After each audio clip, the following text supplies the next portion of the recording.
Ger, do you, by everything that's going on with Manchester United, the idea that, listen, they're one defender away potentially from being a top class contender, from being able to properly contend week in, week out against a team like Manchester City?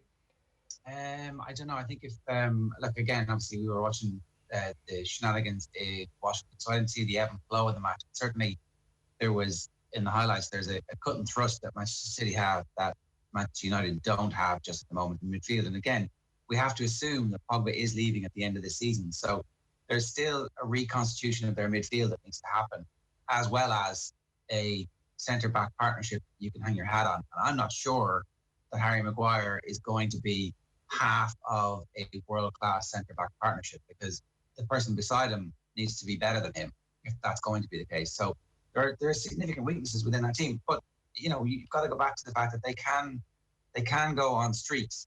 They've got a potential to be the third best team in the Premier League at the moment.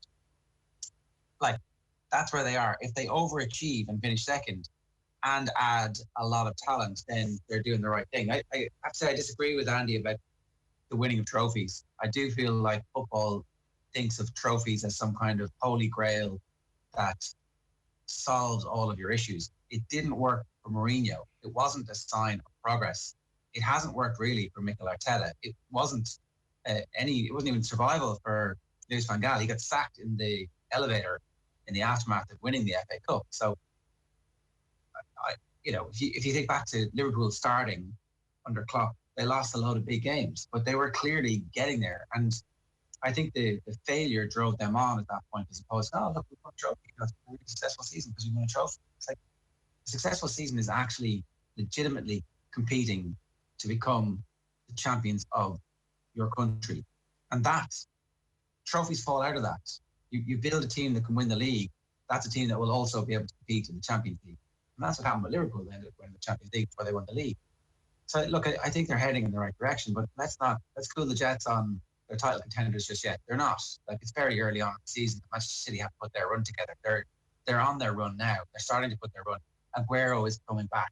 Like, if they reel off 10, 15 games in a row, which we know they can, is it really a title race because you were close to them in January, or were you just close to them in January because they hadn't put their run together yet? So let's wait and see. On the trophies point, I guess it's a different situation for every trophy that you win. Like, some trophies you could look at as little strokes of luck, I guess. Maybe with the Arsenal one, it's actually a really good example last year that maybe everybody came in after the pandemic a little bit cold. There was maybe a bit of still the remainder of a new manager bounce coming from Arsenal. They kind of caught Manchester City in the semi-final. Pierre-Emerick Aubameyang was in unbelievable form. You could say, okay, that's a little bit of an aberration. But for Manchester United, if they were to go on and win this year's League Cup, I know it's all over now, but it would have involved beating Manchester City last night, and it would have involved beating Tottenham Hotspur in the final. That would be a real sign of progress, beating those two teams in two big games. Would it though? I think so. I think it would be a real sign. What going if to the home stretch? What if they finished fifth? What if they won the League Cup and finished fifth? So League Cup plus third, for example. I think that's probably what we expect them to do. Is it not? Do we not expect them to finish third at this point? I don't know. I mean, I still think that Mourinho could finish ahead of this team. I still think Liverpool and City could finish ahead of this team. So I'm not sure. I don't think it's guaranteed. I don't think they're the third best team automatically at the moment. They're in good form, but how did they get on against Spurs? Like, let's wait and see. I think that's my point. Like that's exactly it.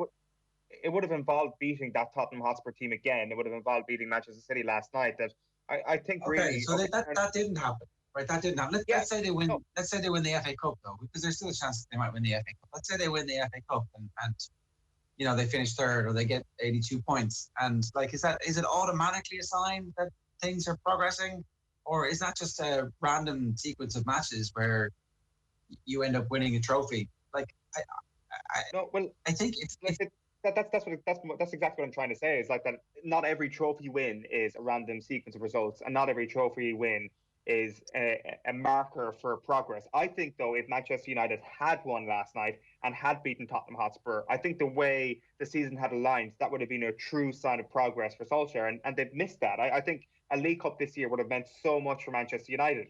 And they could have won an FA Cup and the League Cup this year, and the League Cup might have meant more because they've beaten two of the best teams in the last two rounds. They could beat a load of crap teams for the first couple of rounds of the FA Cup, and they could get lucky in the last couple of rounds.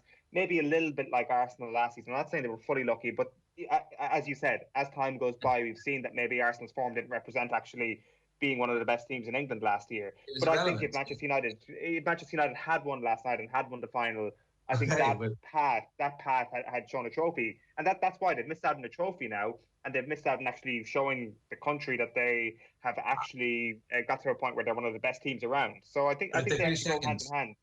No, I don't. I think that causation and I think that they're not connected in the way you're explaining it. I actually think that if they finish second this season, it's relevant whether or not they won the League Cup or the FA Cup or the Europa League. But if they finish second and push Man City or Liverpool all the way to the end of the season, that's far more important for them when it comes to next season and thinking about themselves and their self-identity, rather than winning a trophy now and thinking, well, life is great. We won a trophy. We're only in the game for medals. I actually think that the winning of the trophies will come after you have a team that is really good, and their team is not good enough at the moment to get through the semi-finals. And so even the team wasn't good enough under Mourinho, even though they won trophies. Like it was completely wrong. It was just this. Ger Gilroy used to talk about winning 5 trophies, and like ultimately that Liverpool team were never good enough. The Benitez team was good enough because it won a Champions League.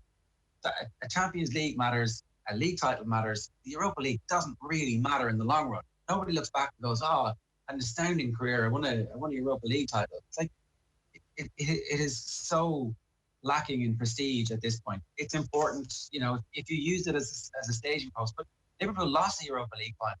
It was actually better for them in the long run that they had that pain and suffering because it drove them on. Like I think that we signify for a super club, right? For Aston Villa to win the League Cup or for Aston Villa to win an FA Cup, that's fantastic. And in many ways, that's what Arsenal have become, a team who, we won the FA Cup. That's great. It's a great season. And maybe that's fair enough. But for a super club like Manchester United, it is irrelevant if you win the League Cup and the FA Cup and the Europa League, unless you're doing it with a team that is actually capable of competing for the Premier League, because that's the thing that matters. Well, I disagree with you on your point on Liverpool, by the way. I think that there's no evidence to suggest that had they won that Europa League final, that they wouldn't have gone on the run that they currently are. Except that they didn't. I think you're reading it. They didn't win it. You're saying I have no evidence for an alternative view of history. What we actually know is that they then became one of the best teams, one of the most ruthless teams, that they learned from the experiences of losing those games. That like he went and he got a goalkeeper. He got a goalkeeper after he lost the Champions League final as well. Like, I need to fix this problem, and he fixed the problem. That's the evidence.